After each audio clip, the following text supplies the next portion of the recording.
magacaygu waa Nadiira Maxamed Axmed waxaan ahay madaxa qaybta distance learning ee jaamacadda Adams University.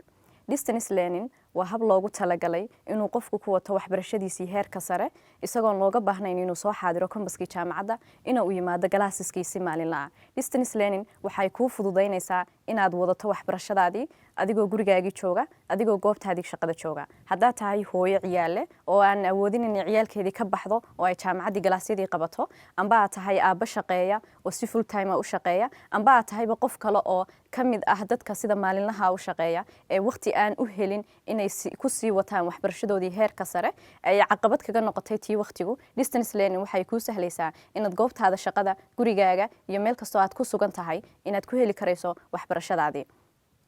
sanadkani waxaa lagu soo kordhiyay barnaamijyo cusub qaybta distance learning-ka, Faculty of Business, Faculty of Economics, Faculty of Social Science and Humanity. saddexda barnaamij saddexda fakal ayaa inoogu bixi doona qaybta distance-ka. Fakal kastaana waxa uu sii kala leeyahay department-kiisa.